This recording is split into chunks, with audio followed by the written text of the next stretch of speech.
Welcome, everyone. Welcome. I'll ask you to please take your seats as I'm delighted to kick off the afternoon portion of Radcliffe Day 2024. And as I do so, please enjoy your lunch. First, let me start by congratulating the extraordinarily resilient Harvard class of 2024.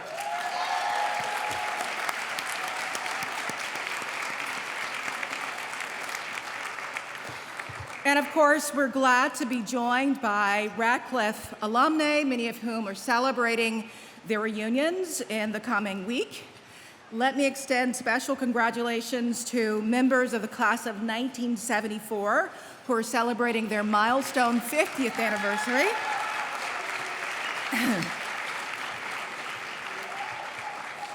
I'm also pleased to recognize a member of the Radcliffe College class of 1949 who is celebrating her 75th reunion, Ruth Villalobos.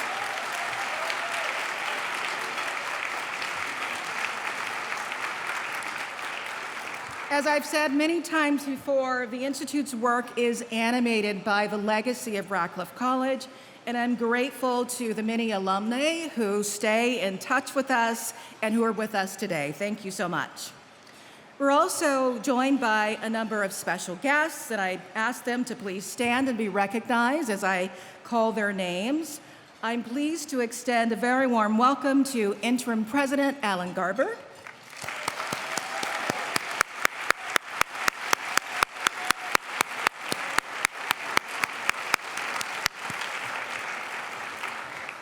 President Emeritus Larry Bacow,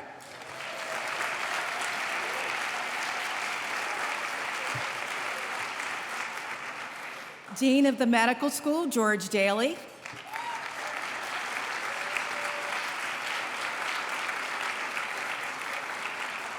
Dean of the School of Dental Medicine William Gianoble,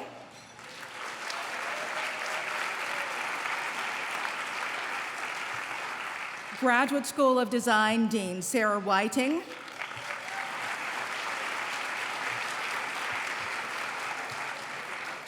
School of Engineering and Applied Sciences Dean David Parks,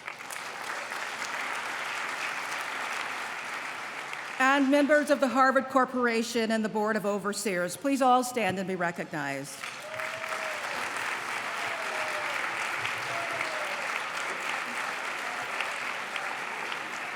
We also would like to warmly welcome esteemed members of the Radcliffe family. I would ask you to also stand and be recognized. First, let's welcome my predecessor as Dean, Liz Cohen.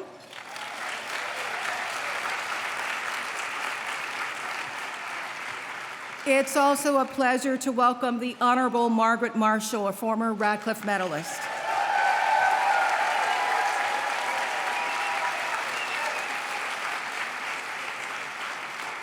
We also have current and former members of the Radcliffe Institute Dean's Advisory Council and the Schlesinger Library Council. None of our work would be possible without your dedication and generosity, and we thank you.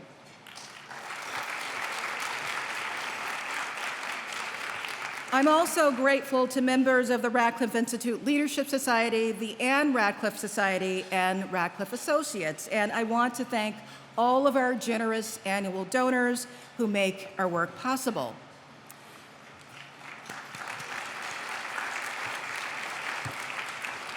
Finally, I'm very pleased to welcome current and former Radcliffe Fellows who are joining us this afternoon, as well as all Radcliffe-affiliated students here today, especially the high school students who participated in our Emerging Leaders program.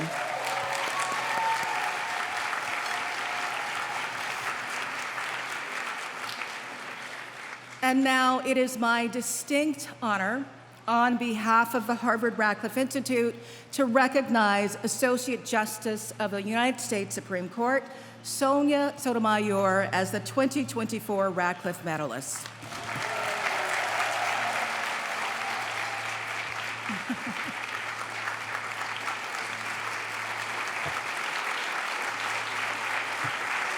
No.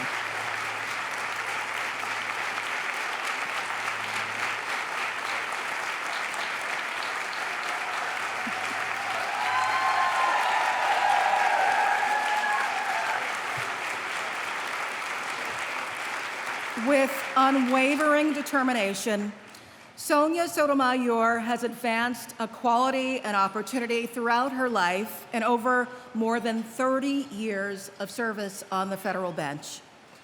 After early success as a prosecutor and litigator, she served on the federal district and circuit courts before rising to the U.S. Supreme Court. When she took the bench in 2009, she broke barriers as the first Hispanic and the first Latina to serve on the nation's highest court.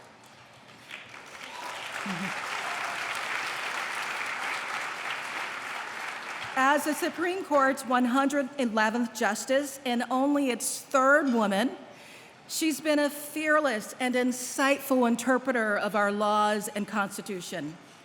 Justice Sotomayor is known for her incisive decisions and for rendering her analyses in clear and powerful prose. It's been described as gripping and sometimes biting. As our nation grapples with deep political polarization, she has modeled civil disagreement while demonstrating the power of dissent to inform ongoing debate and inspire action in multiple branches of our government, from the courts to the state houses and the school boards. For the pursuit of equal justice, she tells us, is not the domain of law alone. As she's explained, every participant in our society has an obligation to ensure fairness. Sonia Sotomayor was born and raised in the Bronx, the elder child of Selena Baez and Juan Sotomayor. Both had moved to New York from Puerto Rico during World War II, and for most of Justice Sotomayor's formative years, the family lived in the Bronxdale Houses, a public housing community now named in her honor. As the justice recounts in her moving memoir, My Beloved World, the lessons that shaped her professional career began in her childhood, long before she reached a law school classroom or a courtroom. She credits her mother and her abuelita, Spanish for grandma, with embodying the values she carries to this day.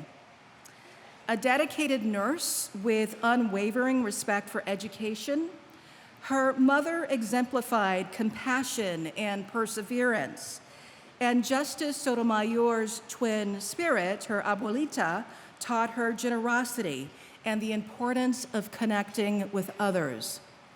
It was the example of these women that helped inspire the justice's own resolve to help others.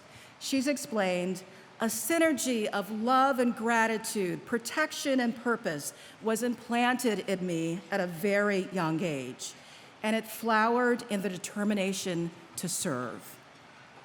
She also faced many challenges in her childhood, including economic hardship, a diabetes diagnosis at age 7, and, as she's written, the simple constraint of parents who speak limited English. These experiences, too, shaped her. She's reflected there are uses to adversity, and they don't reveal themselves until tested. Difficulty can tap into unsuspected strengths. When the justice was only 9 years old, her father died. She found solace at the local library. Her passion for words had been kindled by her grandmother's love of poetry, and the library now offered a refuge as books transported her to new worlds. These experiences informed her enduring belief in the power of words to reach people, to motivate and persuade, and thereby affect change. She also grew up in an era that she's written inhabited this ideal of law as a noble purpose. The courtroom battles of the Civil Rights Movement and figures like Robert F. Kennedy promoted the pursuit of justice for all. Against this backdrop, the future Justice Sotomayor saw in the law a means to help push for change by shaping social structures and enabling individuals to pursue fundamental fairness. While she envisioned her future profession, the justice also excelled academically. She was an outstanding student, and she graduated at the top of her class from Cardinal Spellman High School. She knew little about college admissions, and she applied to the Ivy League at the urging of a former classmate. Now, those of you who have read My Beloved World know that a young Sonia Sotomayor didn't feel especially welcome during her visit to Radcliffe College as an admitted student in the early 1970s. And so we are especially delighted to welcome Justice Sotomayor back to Radcliffe today to honor her.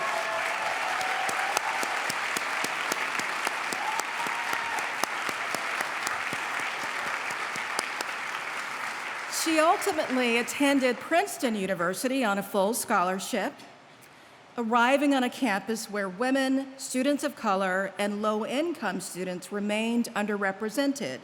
She's recalled feeling like an alien landing in a different world. She studied diligently and joined a Latino student group where she found community. She also engaged in service, leading a volunteer effort at Trenton Psychiatric Hospital that helped to provide cultural connection and translation services for Spanish-speaking patients. Deeply moved by the experience, the Justice began to envision a career in public service. The Justice's community service and outstanding academic record earned her the Pyne Prize, the highest award Princeton bestows on a graduating senior. She also graduated summa cum laude in Phi Beta Kappa. Next, she matriculated to Yale Law School on a full scholarship. There, she edited the Yale Law Journal and co-chaired the Latino, Asian, and Native American Student Association. Public service continued to beckon as she observed the ongoing challenges facing her Bronx community and others across the nation. She's explained, "It was to the rescue of such communities that I felt myself summoned."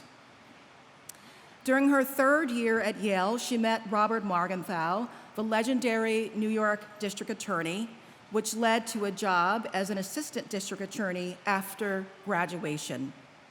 She proved a skilled prosecutor thanks to the sharp legal reasoning she developed in law school and the tremendous emotional intelligence she cultivated since childhood.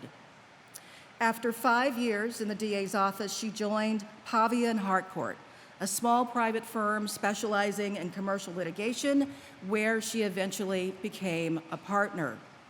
Then, when she was not yet 40 years old, she realized her childhood aspiration when President George Herbert Walker Bush nominated her to the U.S. District Court for the Southern District of New York in 1991.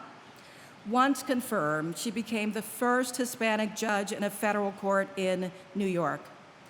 Judge Sotomayor would hear some 450 cases on the district court, including a famous one about a Major League Baseball strike. Her decisive ruling was hailed for saving baseball.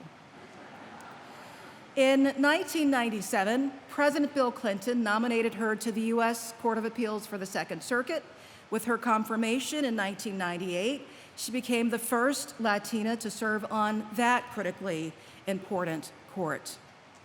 11 years later, she made history again when President Barack Obama nominated her to the U.S. Supreme Court.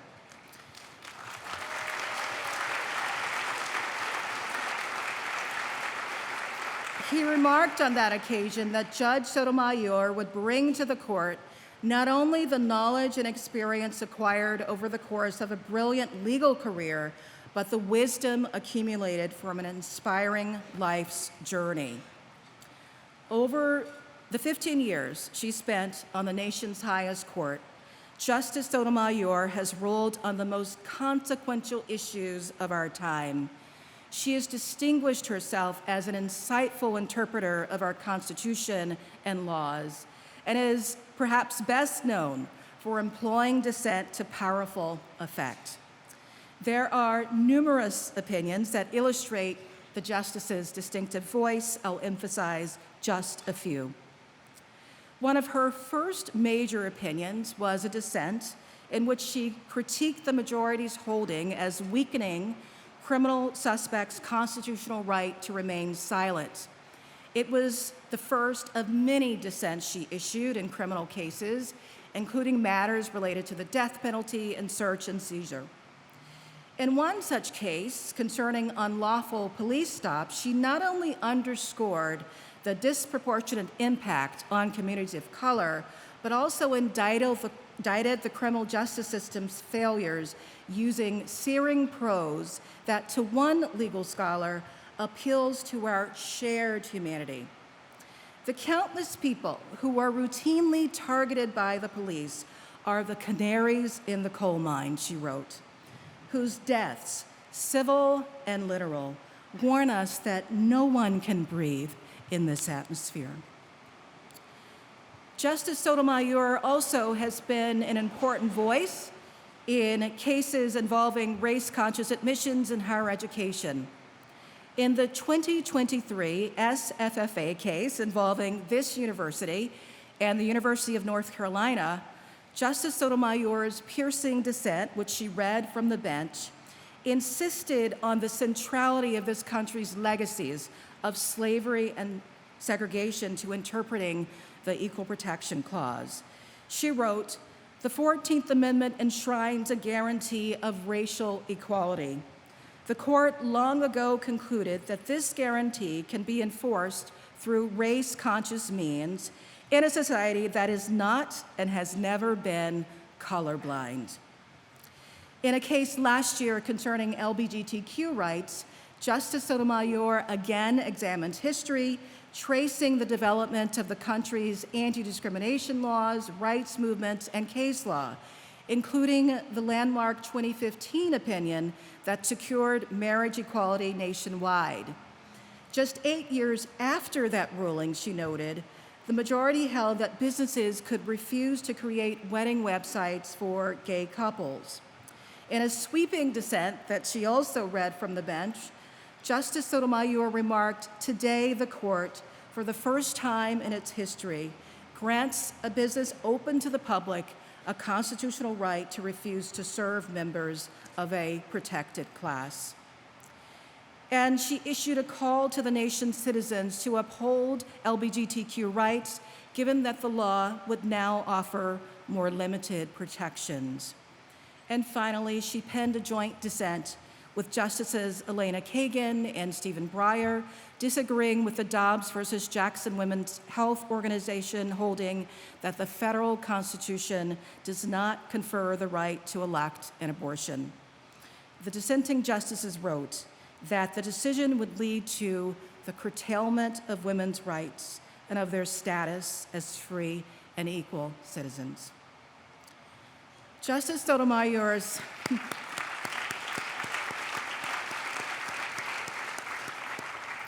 incisive opinions across her tenure on the court have strengthened her reputation as a justice attuned to the real-life impact of law, particularly on underserved and marginalized communities. Larry Tribe, Carl Loeb University Professor of Constitutional Law Emeritus at Harvard, recently remarked that Justice Sotomayor's judicial opinions, including her impassioned, logically rigorous, and legally incisive dissents, have greatly enriched the jurisprudence of the Supreme Court. And in the words of journalist Linda Greenhouse, Radcliffe College class of 1968, Justice Sotomayor is the truth teller of the Supreme Court, and she has entered cultural icon territory.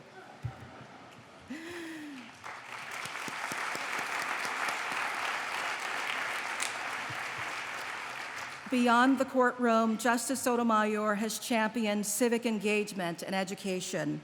She sits on the governing board of iCivics, a nonpartisan organization founded by the late Justice Sandra Day O'Connor and dedicated to providing students with high-quality civics education through free curricular resources for educators.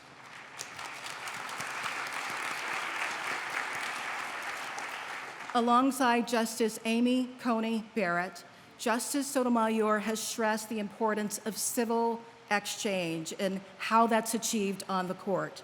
When we disagree, she said, our pens are sharp, but we never translate that into our relationships with one another. For this justice, this ability to disagree agreeably starts with listening and looking for the good in one another. It is a vital message for our times.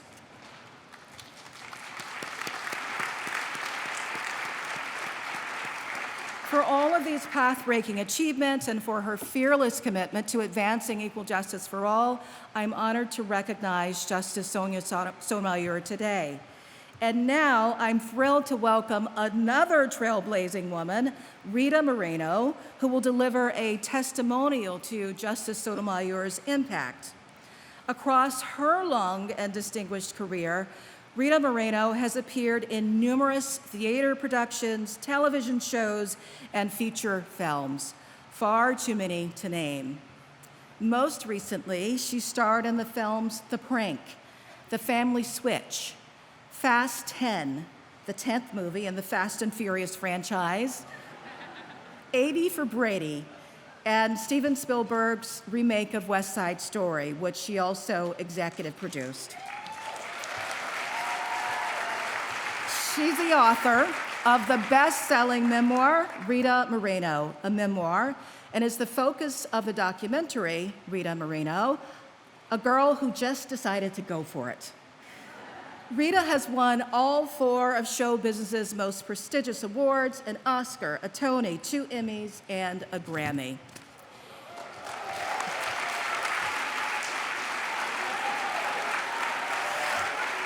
She's also the recipient of the 2018 Peabody Career Achievement Award, a 2015 Kennedy Center Honor, the Screen Actors Guild Life Achievement Award, the National Medal of the Arts, and the Presidential Medal of Freedom. Thank you, Rita, for lighting up the stage and our screens and for being with us today. Please join me in warmly welcoming the incomparable Rita Moreno to the stage.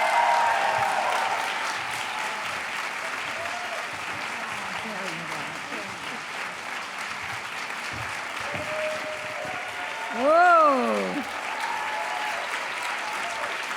Woo.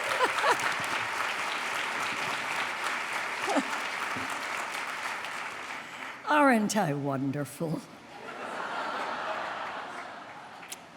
Well, thank you. That was an amazing introduction.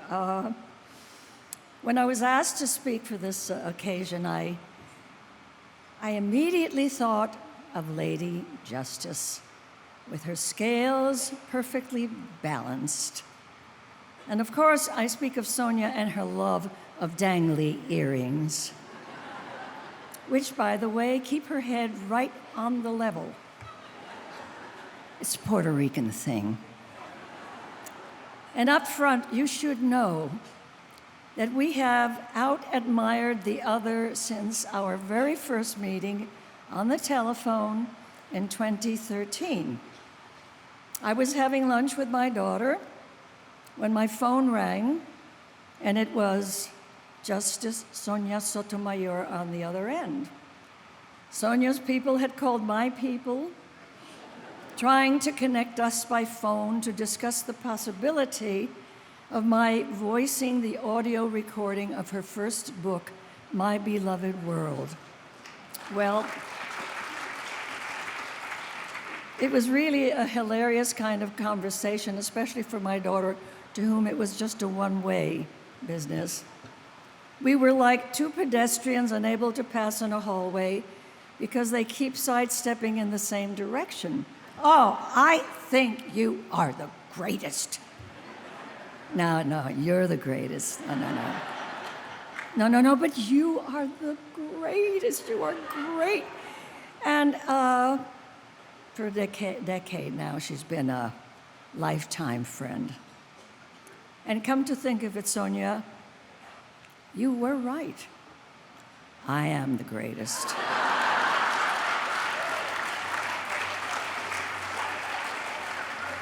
I mean, who am I to question her judgment?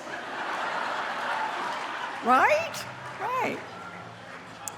Later that year, I was asked to interview her on stage about the book. A real dilemma because, well, I wanted to show my support for her and the book, but honestly, I felt out of my league when it came to being an interviewer. But my initial no actually turned to a yes when it was agreed that she and I would have a conversation rather than my interviewing her. Even though the format had softened, I have to tell you that I spent hours preparing for this event. I pored over that damn book trying to craft informed and thoughtful questions and learn some of its legal jargon. Didn't work. I knew the audience would be mainly from the legal community, and I did not want to be hoisted on my own petard in front of them.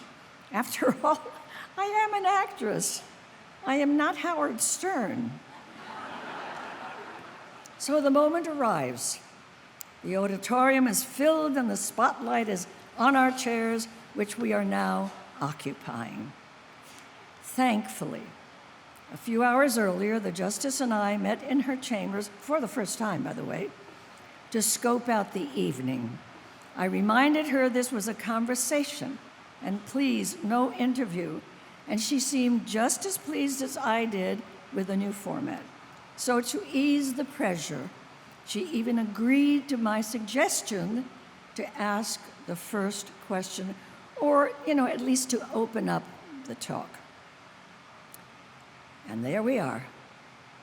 Without missing a beat, this woman flashes a grin and says, "So, Rita, tell us about Marlon Brando."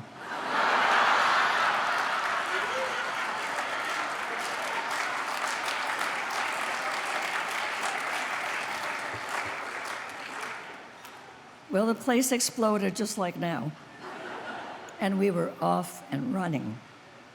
Her unexpected question broke the ice, and the truth is that this woman is, well, nosy.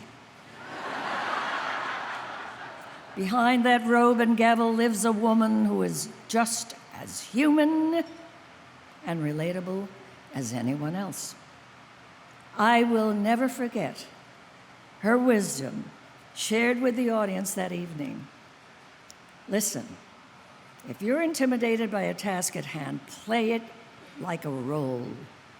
Pretend to be someone you admire. To be successful in life, you have to play more than you are. So I'm thinking to myself, play it like a role.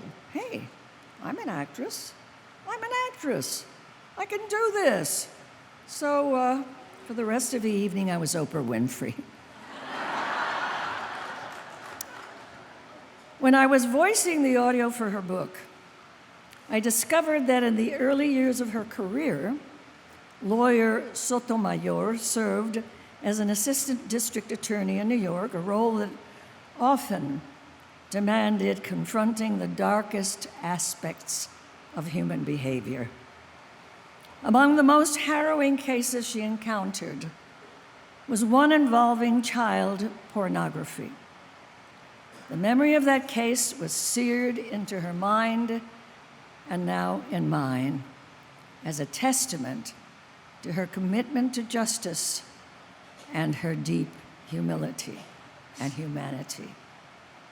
During the trial, she had to review the evidence, including watching a film that showcased unspeakable acts. She described the experience in her memoir with a vividness that captured the situation's horror and evil. She spoke of noticing the small details, like the naked child's little feet on the floor, which brought home the innocence and vulnerability of the victim in a way that numbers and statistics never could. And as I narrated this experience, my voice began to break as it just did now. Every time I would start again, The words wouldn't come.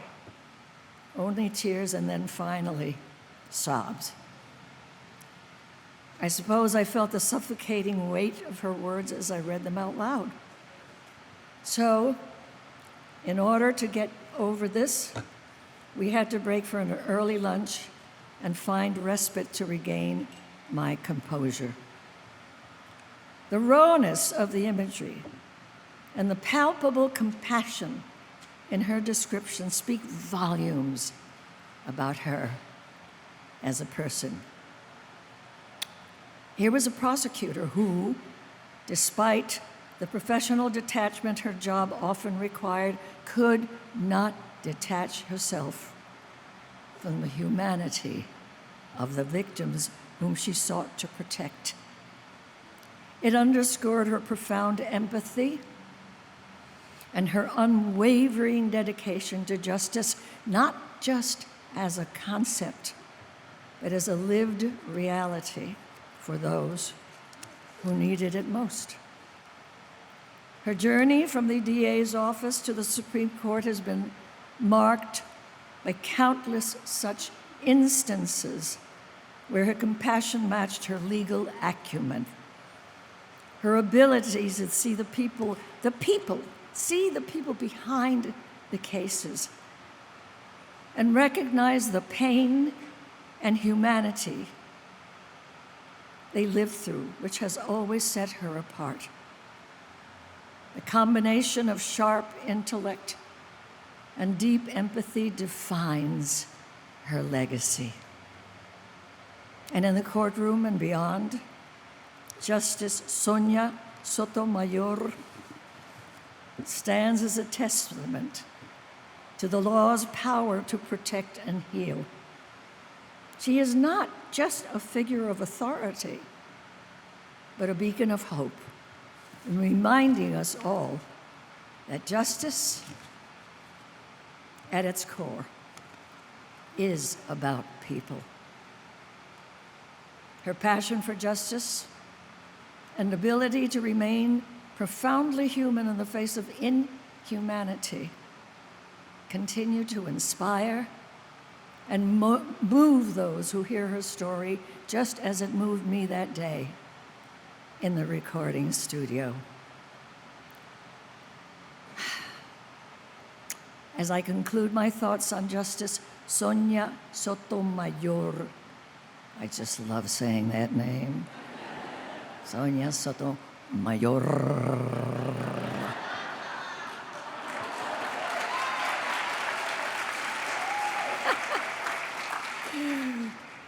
I am reminded of the decisive moment in the movie To Kill a Mockingbird, as Scout, his daughter, is seated in the colored balcony with her brother Jim and their friend Dill. She's lost deep in thought as she watches her father's reaction to an unjust verdict.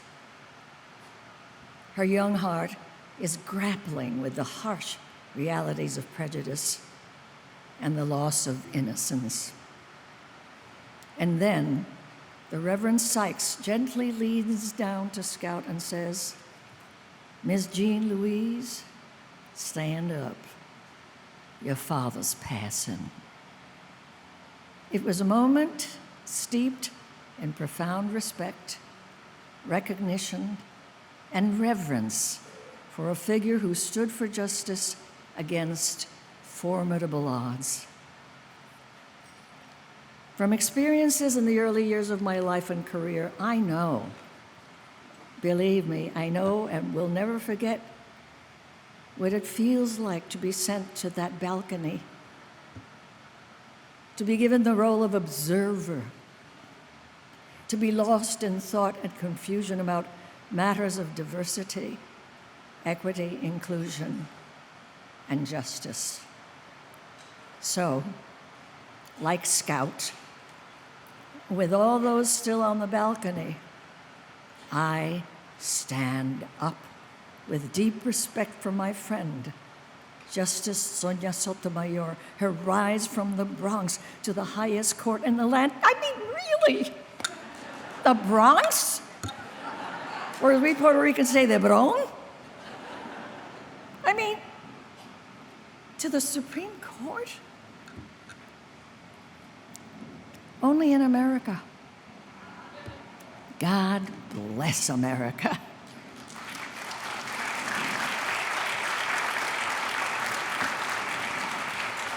Her rise is not only a testament to her resilience, but also a beacon of hope for all who believe in the promise of equality and justice. And it is with admiration, gratitude, and hope that I stand. Thank you.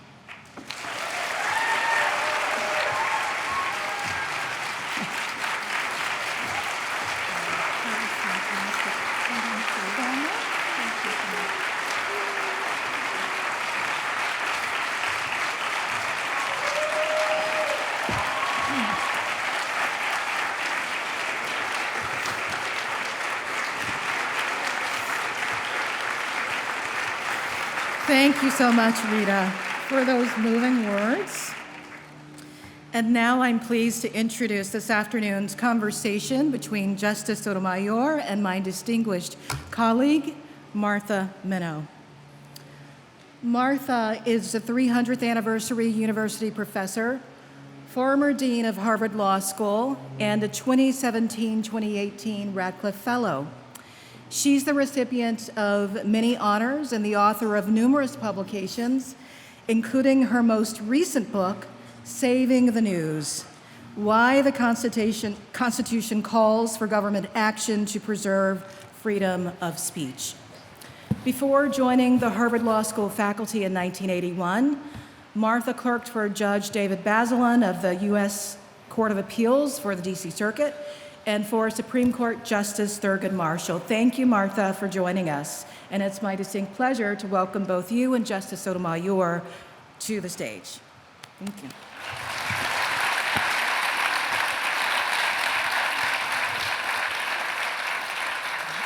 You gotta give me a minute, Martha. Good afternoon, and thank you, Tomiko. Justice Sotomayor, do you want to say something right now? I'm almost in tears.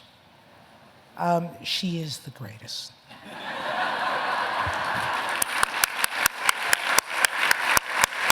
Thank you. Dean Tomiko, I cannot thank you and the Radcliffe Institute for the humbling privilege of giving me this award.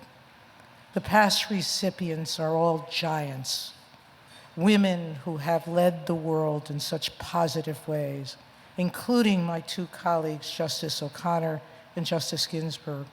I am humbled to be in their company and grateful to you for this opportunity. And finally, I thank Martha. Martha and I are law school classmates.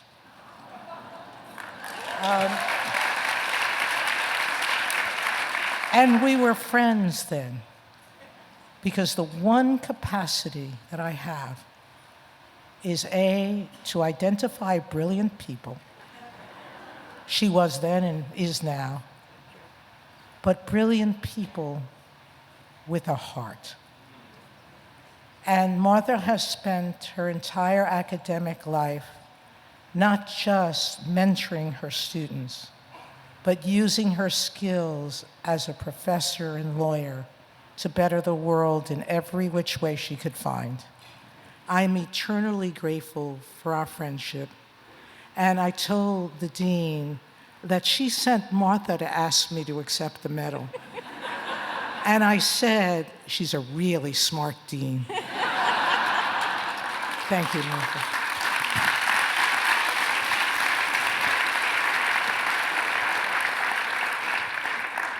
We do go back quite a ways, and we're not going to discuss how long. But I do want to just note, in law school, you were the person who seemed most clear about wanting to be a lawyer, a real lawyer, which was not true for many of our classmates who went to a law school somewhat to the south of here. And truly, I mean, you did barristers, you did trial advocacy, you were a real lawyer. It was intimidating, but also so inspiring. And to be able to watch your service, your public service, your private lawyering, your work as a trial lawyer, your work as an appellate lawyer, now on the Supreme Court, this is almost unprecedented, to be such a real lawyer. Truly. You're right, as opposed to an academic. Yes, yes, no, exactly. And it shows in your work because you pay attention to facts. You pay attention to the record. It is remarkable. Odd, isn't it? Well, I am so lucky to have been your friend and to continue to be your friend through so much. We heard some from Dean Brown-Nagin about your childhood, but I wonder if you would share with all of us.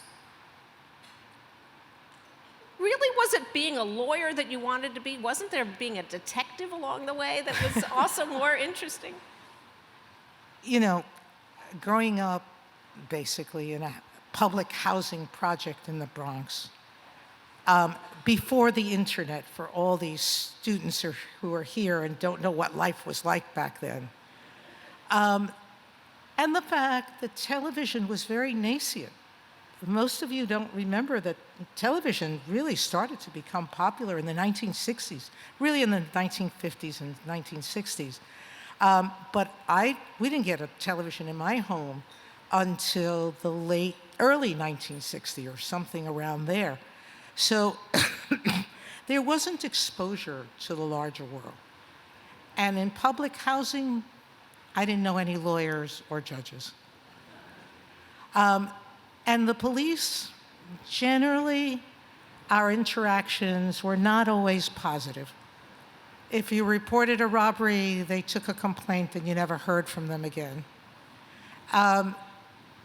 Or the only time you came into contact with the legal system was whether the relative or a close friend had been arrested. You would think that those kinds of experiences would have made me negative about being a detective or a lawyer. Frankly, the idea of becoming a detective was born from Nancy Drew.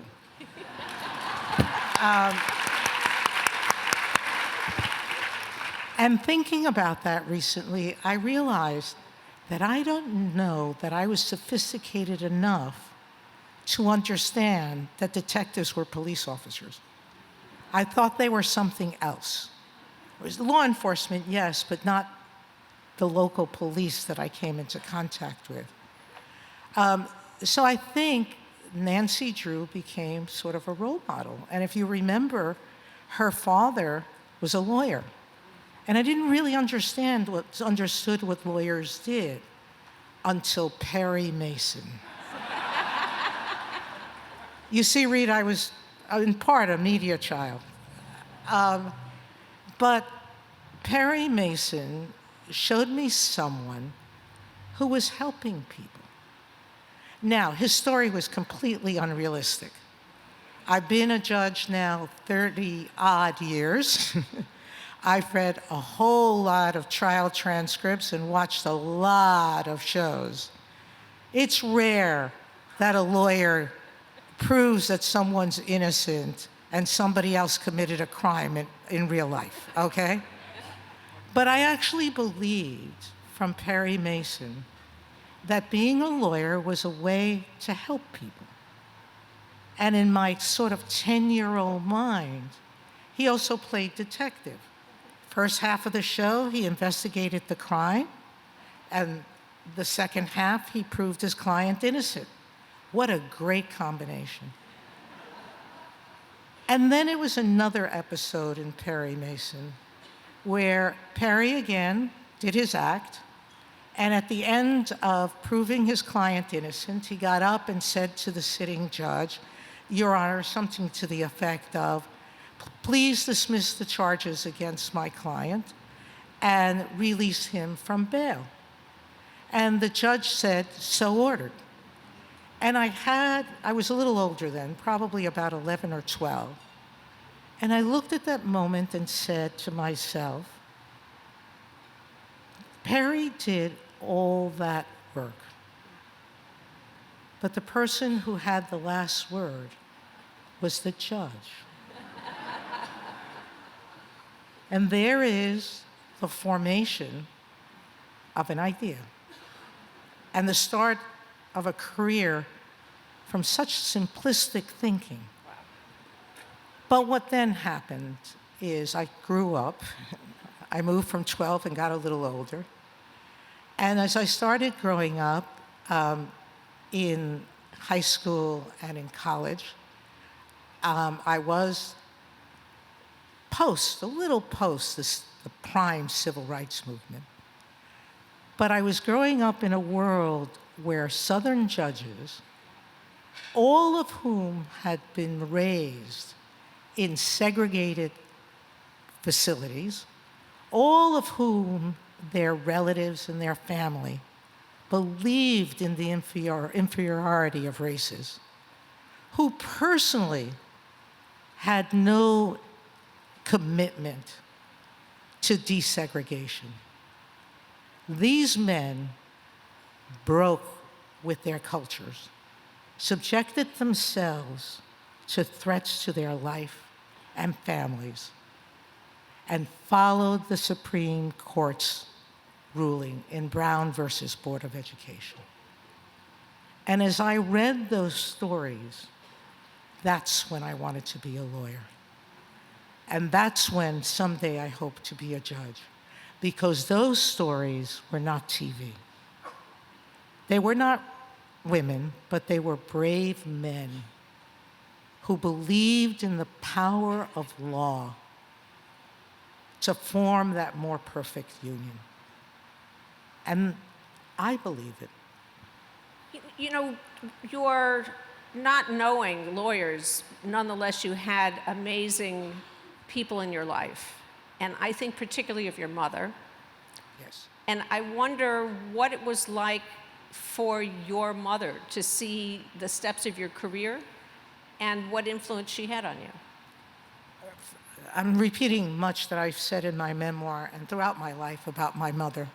If I'm half, and I've said this repeatedly, if I'm half the woman my mother was, then I'm satisfied, because she was amazing. My mother grew up in much greater poverty than the life I had with her. My mom was orphaned by her mother at 9. Her mom died, we believe, from juvenile diabetes, which it tends to skip a generation, and I got it. My mother didn't. But my mother remembers, regrettably, the distinctive smell of ketones, which diabetics with high sugars emit. And so she believes her mother was the juvenile diabetic. But my mother's life was decidedly poorer than mine. Her father abandoned her mother and she. Her older siblings had to go out and work, and they formed families. So she was alone, helping her mother as much as she could until her mother died. She was then raised by my aunt, and she escaped her poverty by reading in a newspaper. And there my love of books is from my mother and father. She would pick up newspapers from the trash cans in her hometown. They didn't have the money for books. They didn't have the money for pen or paper. And the way that she would teach herself her school lessons was to, at the end of the day, go back home, help her mother with whatever she had to do, and stand outside with a stick and line up the trees in the backyard to teach them her lessons from memory. So my mother escaped that poverty by joining the Army, because she saw an Army ad. The Army was just beginning to accept women. She was part of the second group of women to come to the States. Married my father. My father dies when I'm 9. She's raising 2 kids by herself. And in her late 40s, after we were in high school, and she saw the difference between the pay between practical nurses and registered nurses growing, and knowing that our Social Security checks would end when my brother and I were 21, and she wondered how she would support herself, she came to my brother and I and said, I've got to go to college and become a registered nurse. And that's what she did. So with that kind of example, you have to know that she is the one who created me. Everything I am that's good is a legacy from my mother. It's so beautiful.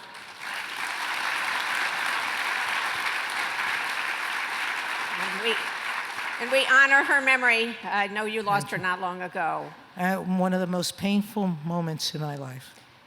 You have said that the fact that she not only was not a lawyer, but didn't really know this Oh, I world. forgot to answer that Yeah. part. So, She had no understanding why I wanted to be a lawyer. yeah. She wanted me to be a journalist. She thought that was exciting. She thought traveling around and interviewing people and seeing events that were happening in the world would be the most fascinating career. When I told her I was going to law school, she said, why?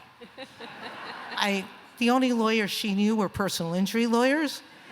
One of them had botched up a case she had, so she wasn't that impressed. But we had this conversation in part last night, Martha. Yeah. I sometimes grieve for today's children whose parents put so many expectations on them.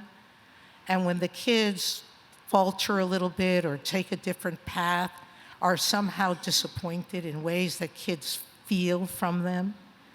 I was blessed because everything I did was a first in my mother's life, and all she could do was have joy in my accomplishments. And so I always, in every way, felt supported by her. I'm a district court judge, and I'm sitting at lunchtime, and she calls me one day and says, and she never called me during the day because she knew I was very busy, but she calls me and she says, I'm at jury service, and they're asking me what kind of lawyer and judge you are. What should I tell them? And I told the story in the book that when Senator Moynihan told me that he would be appointing me to the district court, I sat down to tell my mother with his permission, because he asked me to keep it a secret from others. And she turned to me and said, are you going to make more money? And I said, less. She said, are you going to travel as much as you do now? Because I did a lot of travel in my private practice. And I said, I doubt it, because I sit in a courtroom every day. So I don't think I'll travel hardly at all. And she finally looked at me and she said, because I had some very famous clients who had become friends. And she said, are you going to have friends that are as important as you have now? And I said, you know, most of the people who appear before me are criminals. And I don't think I want to be friends with them. And then she turned and said, why do you want to do this job? So no, but it didn't mean, and this is the story I end with. When I was nominated to the Supreme Court, my mother had been diagnosed with memory loss. And I was hesitant about saying yes to President Obama because I was worried that I would have less time to spend with her in this kind of position. And I discussed it with her. And she stopped me and she said, don't you dare not do this because of me. You would take away the dream I spent my life building for you. I wanted you to be the very best you can. You must take that job. And when I said to her, "But I'll see you less," her retort to that was, "Your brother will step up." And he had and did. She was right.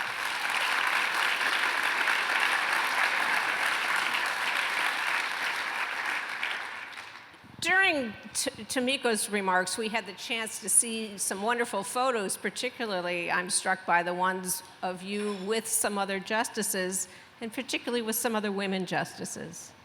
You have served with a variety of justices. Right now, you're on a court that has 4 out of the 9 justices are women. What difference, if any, does that make? Most of my career, there were not women in positions of power. Most of my mentors, both at Princeton and at Yale, were men. There weren't enough women to go around. We had, I think, 1 female professor and 1 associate professor at the time, and they were both inundated with mentees, so I had to go find a guy, okay? The men in my life stepped up. Men are important mentors to other men and to women, and we should never decry their importance in the movement for equality, and I don't. But having women both as role models and as mentors has always been wonderful to me. One of my district court colleagues, and we shared offices close to each other, Miriam Cedarbaum, became a dear, dear friend. When I got on the Court of Appeals, Rosemary Pooler, who passed away just a year ago, became another dear, dear friend. When I got to the Supreme Court, however, John Paul Stevens became a mentor, but so did Ruth. Ruth, from the moment I was nominated, she sent me a little box through a marshal who was guarding her, a little box with a note that said, with a collar in it, that said, "I hope you have occasion to wear this soon." Now, that broke tradition. On the Supreme Court, you're not supposed to reach out to a nominee. It's considered a bit of a jinx. Only at their confirmation are you supposed to reach out to them. So she did it in the most interesting way. Yes. Having her there, she was my greatest supporter. And as you know, near the end of her life, she was often the only one joining me in my dissenting opinions. Even when, and there were moments, where she didn't quite like my rhetoric, but she still joined me. And I was grateful to her. Sandra Day O'Connor, who wasn't on the court with me, but whom I knew had started and promoted iCivics, became my role model for civic participation. There was no one like Sandra Day O'Connor, and we've now forgotten because she's been out of the public eye so long. This was a justice who I am told was out every single night of her life. I don't have that kind of energy. I don't go out the day before oral argument. I've got to prepare. But she did. But she reached out to all sorts of groups. But it became her passion to reach out to students. And for me, that became the model of what I wanted to become as a justice, to reach out to students. Unlike her, she reached out to bar associations. She was very active in the International Women's Bar Association and in others. I have made the focus of my life students, because I understand something very important that Adam Liptak mentioned in his conversation. Look at the world. We adults have messed it up. In non-public spaces, when I'm not being recorded, I use another word. We are leaving our kids a world filled with problems. 2 wars, climate challenges, healthcare challenges, name it. And we have solved so little. We've solved some, we've done some good, but the young generation has to be inspired to do a better job than we do. And so for me, civic education in grammar school, middle school, high school, college, and law school is sorely underfunded and sorely not supported. And like Sandra Day O'Connor, that's why I've devoted myself to that pursuit now. I try to reach out to students of all ages. I've been to Head Start programs. The kids perform for me. I spent time talking to them. We went to their play group, and I sat down to put together a project with a little child, and he looked at the picture of me hanging on the back of the cabinet that we were near, and he looked at the picture, he looked at me, he looked at the picture, he looked at me, and he said to me, "You're her." All right? Will he remember me? I have no idea, but I remember him.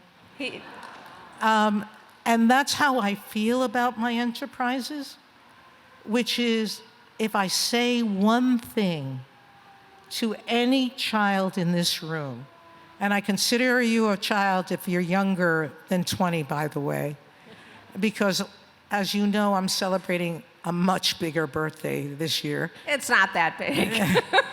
That's because you're sharing it with me. Remember, we went to law school together. But if one of you remembers something I said that inspired you to do something different, or inspires you to become more active in making the world a better place, then my legacy will last much longer than I will physically. I will have departed this world and really left an important legacy. Well, there's no doubt that your legacies are enduring and large. You mentioned iCivics, and again, Dean Brown-Nagin did, but tell us more. I know you were recently at a meeting. What does it do exactly? Where does the internet fit in? Sandra Day O'Connor, who knew nothing about the internet, just knew that she had to return civic education to schools.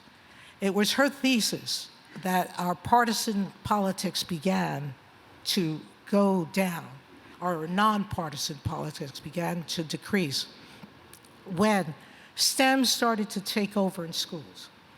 And since kids only have a limited number of hours in school, schools had to push out top subjects to be able to cover STEM more.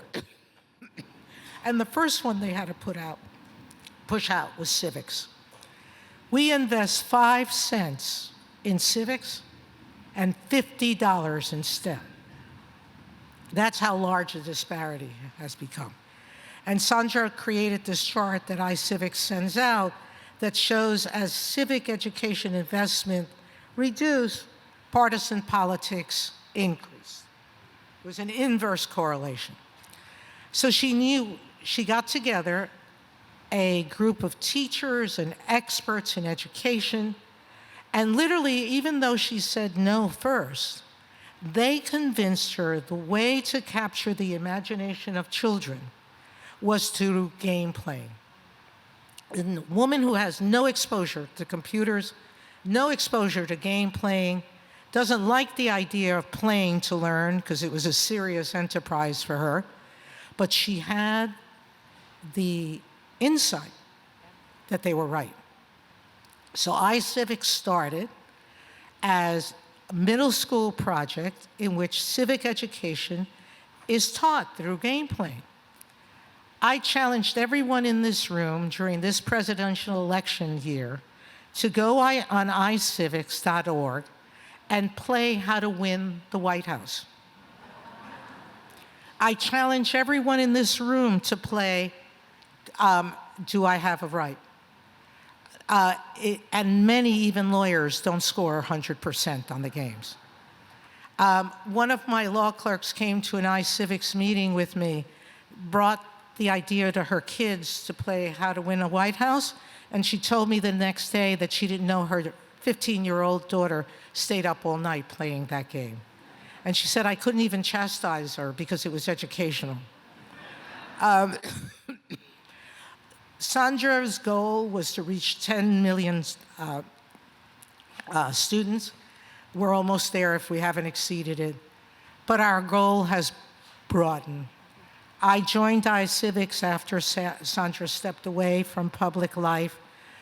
Part of my joining was contingent on them translating the games into Spanish. In that, and they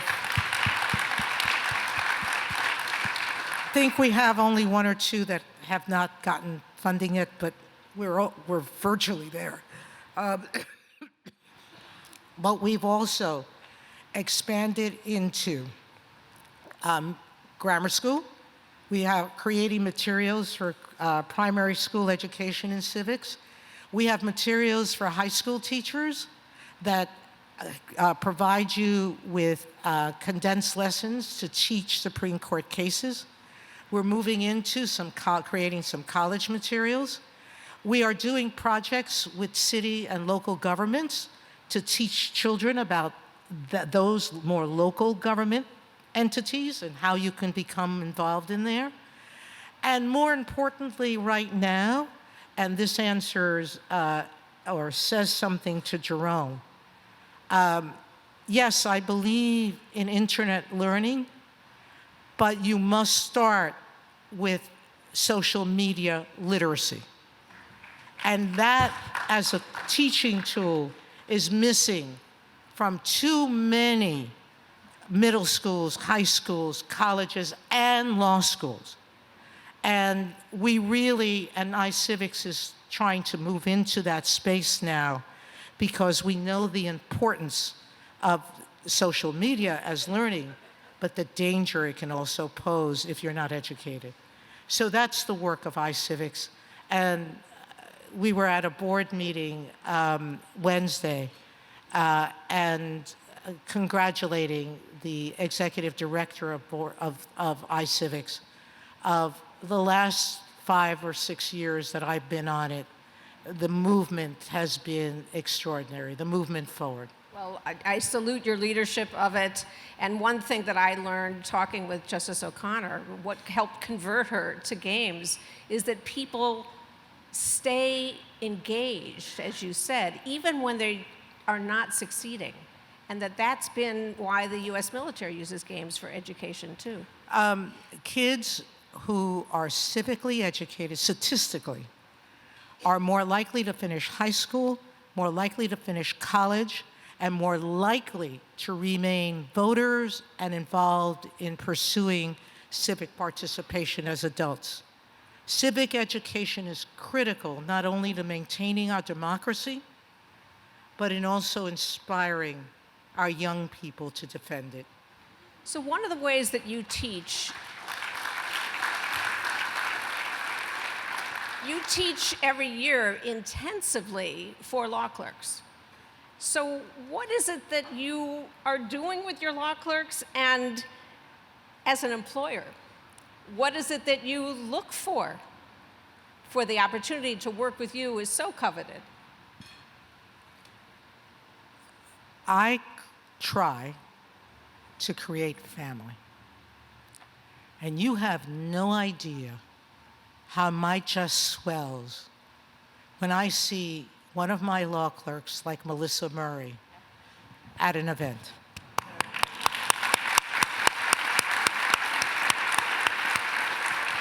There are others. I'm staring at another one, David Batat, Nico Bowie, who's at Harvard. They're all over the country. They're my children. And what I'm looking for is family. But I want to talk about what all of you here who are employers should be looking for as well. People with basic skills in your areas are plentiful. There are brilliant law students everywhere. There are brilliant doctors, potential doctors everywhere. There are brilliant actors and actresses. There's brilliant everything. But there's not necessarily passionate people who care about the world they live in. And what I look for in my law clerks, purposely, is passion.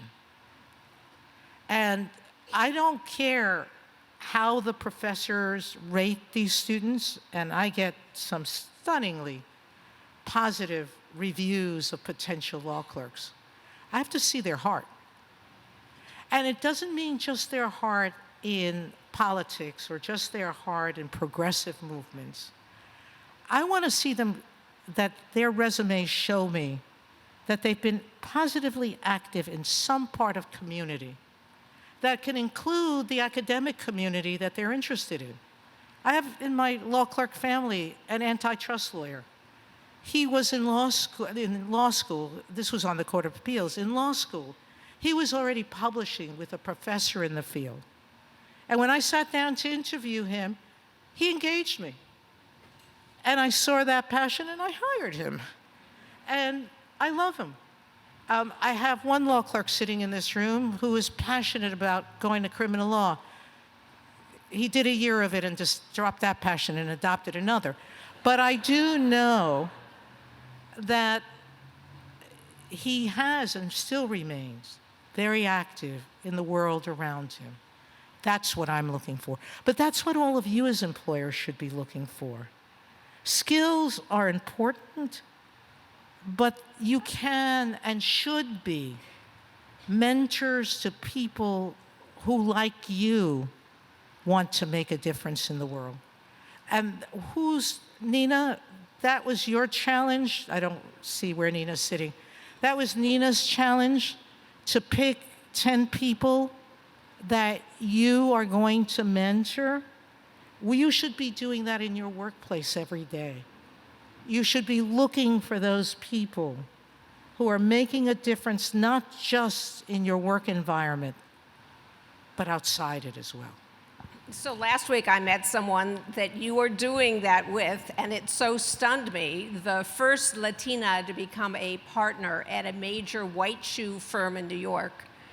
And I met her, and within 2 minutes, she's talking about you as a mentor. How did you even connect? I read the New York Times, and I saw an article about her. It is a really big white shoe firm. Damaris Fernandez. Damaris Fernandez. And they were talking about her path, which was not that dissimilar from my own, but to becoming a named partner in a firm that wasn't known when we were there for diversity. Well, she's helping to change that culture and many others. But I read about her in the New York Times, and I just sent her a letter and said, congratulations. I'm so proud of what you have accomplished. And she wrote back, and we've become friends. And yes, a couple of you have come up to me. There isn't a letter from a child that I receive that I don't try to answer. If a child has sent me a letter and I've not responded, it's because the letter didn't make it to my office. Because I do believe that you reach out to young people who are accomplishing and doing and saying something positive to them. Because often they're toiling in environments that don't realize the struggles they're having and the effort they're making to succeed. And I want to recognize people as they do that. So you give so much to so many people. What nourishes you? What helps you stay sane?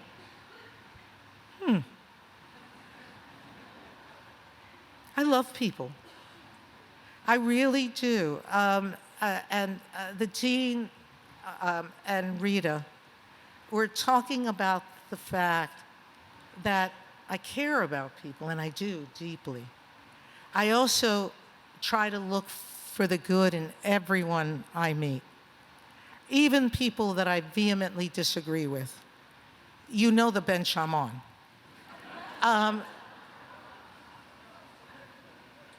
But disagreeing about ideas doesn't make another human being an evil or bad person. You may have different values, and you have to accept that. And you may not share certain values with them. But every person has some good in them. I learned that as a prosecutor. Now, I put a caveat to this. I had 2 defendants as a prosecutor that I came to the conclusion that they were pure evil, that there was nothing redeeming about them, but it was only 2. Every other defendant who came before me to be sentenced or had been tried before me or acquitted, I learned something about their background. Everybody had some circle of people who loved them and who they were good to. And I always try to see what that might be. And I do that now with everyone I meet. But that's what keeps me going. All these activities I do to keep my spirits up, to give me hope about the future, to let me keep believing that we can make a difference. To whom do you write dissents? Read the dissent and you'll see I don't have one audience. For my opinions, whether they're majority or dissenting, the public is my primary audience insofar as I try to write opinions that someone uneducated in law could read and understand. Every time I'm editing a draft from a law clerk, my first question is, how's a non-lawyer supposed to know what that means? And so I try to write simple and direct opinions for everyone. So the public in that way is always my audience. But what I write, like Adam, in dissents from denial of certiorari or concurrences from that, which few of the other justices do, but they've taken on some of it, is because I'm trying to write to the people who might make a difference in the way that I think is positive. And so sometimes, with a denial of certiorari, I'm writing to lower court judges and saying, you have the power to think more broadly about this issue than these opinions are showing right now. People are missing the other side of this presentation. Think about it. Sometimes I'm writing to judges. Sometimes I'm writing to the executive branch. I've done that since I was a district and circuit court colleague. I still do it as a Supreme Court justice, where I'll tell an individual party's story, and I don't have the power to grant their petition, but I can talk to the powers that be or are about to be and say, hey, you guys, we couldn't stop this deportation, but you have the discretion to, and maybe you should think about whether you should exercise it here. It's happened on occasion where they've done it, okay? Or I'm writing to Congress and saying, hey, I think these guys got it wrong. You should fix this.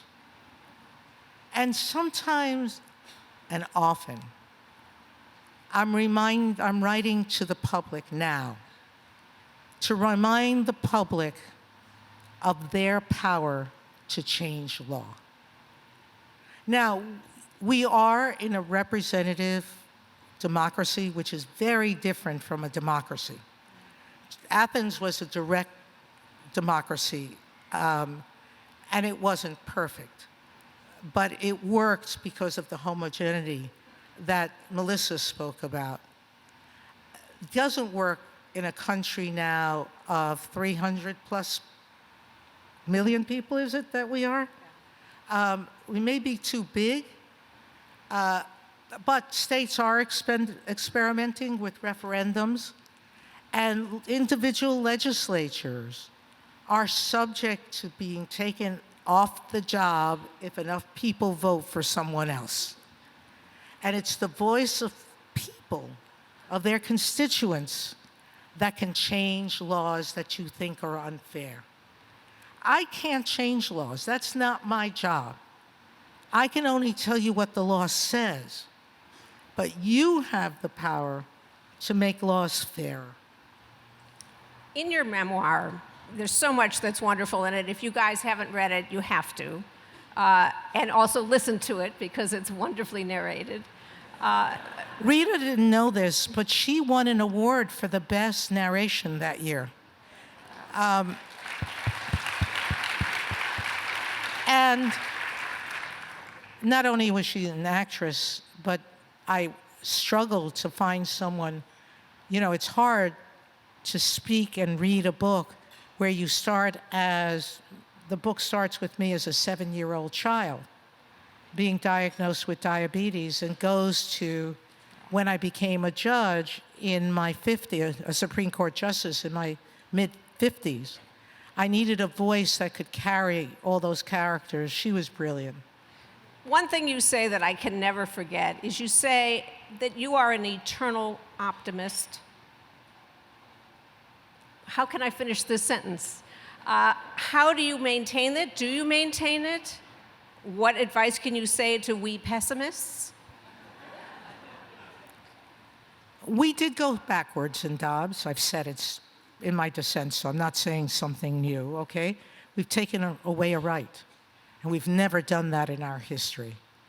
But if you look at the arc of law in the United States, Adam, you were absolutely right, that we've never been the leader of civil rights. Only in Brown did we break that mold. And maybe a little bit in the Warren Court with criminal law, Miranda, and Brady, and some other decisions. But when you look at what happened with women, it wasn't the Supreme Court who led the women's suffrage movement. In fact, into the 1960s, 70s, and 70s at least, if not 80s, we were writing decisions that were approving of states barring women from becoming butchers because we were too sensitive to do that kind of work. Serving on a jury. Or serving on juries. That's what the Supreme Court was doing. Equality for the sexes, yes, we, for our friends in same-sex marriage, yes. But I think Adam was absolutely right. We read the tea leaves there. We were not ahead of society. We were with society in a way that the politicians had fallen behind in, because the public opinion was very much in red, blue, and purple states, more in favor of gay marriage than the political arena was. But in every other way, we've been slow. We've caught up, and that long arc that Martin Luther King spoke about, I fervently believe in it. Think of the Civil War.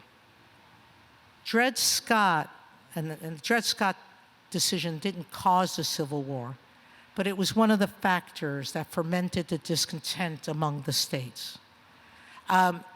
He lost his case, and he did not gain his freedom from the courts. He went through a 12-year odyssey. He had to send his family away because their lives were being threatened. At his death, or near his death, he was asked whether he would have done it again, and he said no. And I read that and my heart broke, because I wish that he could have known what would have happened in the arc of the universe. Not only did a civil war at least do away with slavery, and at least put in our Constitution the equality of all people. And yes, we went backwards in Plessy versus Ferguson. And it took us another more than 50 years to right that wrong. But in that struggle, people didn't give up.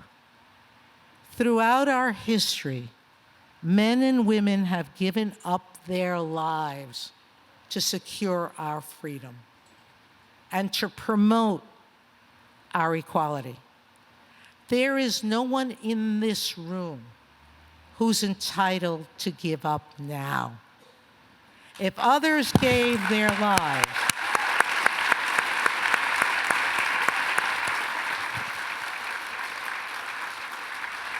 if not physically, we must devote our lives. Mind you, there are days that I've come to my office after an announcement of a case and closed my door and cried. There have been those days, and there are likely to be more. There are moments when I'm deeply, deeply sad, and there are moments when, yes, even I feel desperation. We all do. But you have to own it. You have to accept it. You have to shed the tears, and then you have to wipe them and get up and fight some more. That's not a choice.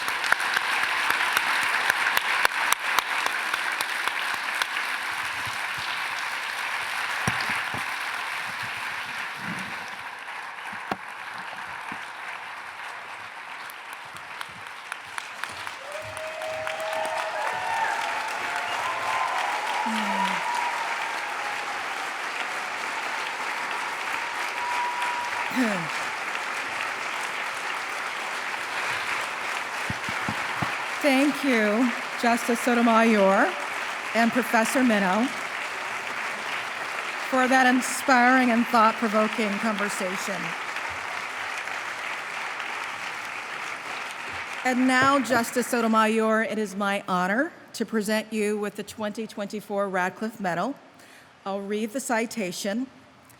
She is a fair-minded arbiter who has demonstrated a fierce commitment to the ideals of due process and equal protection under the law. She is a discerning jurist who never fails to recognize the human impact of legal decisions. She is a role model for civic engagement, who with each ringing dissent signals that we are neither powerless nor exempt from the responsibility of shaping a fairer and more just society. Justice Sotomayor, I bestow upon you this Radcliffe Medal in admiration of your path-breaking achievements and your life's work advancing equality and opportunity.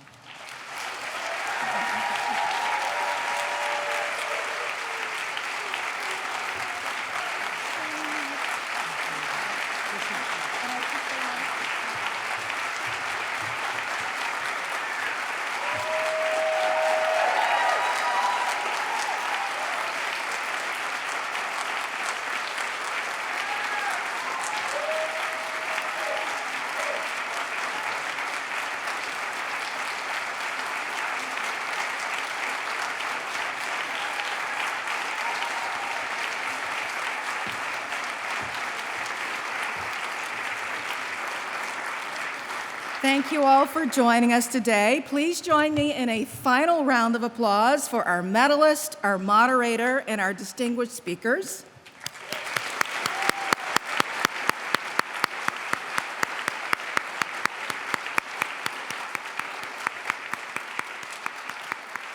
I hope you all have a wonderful summer. Good evening.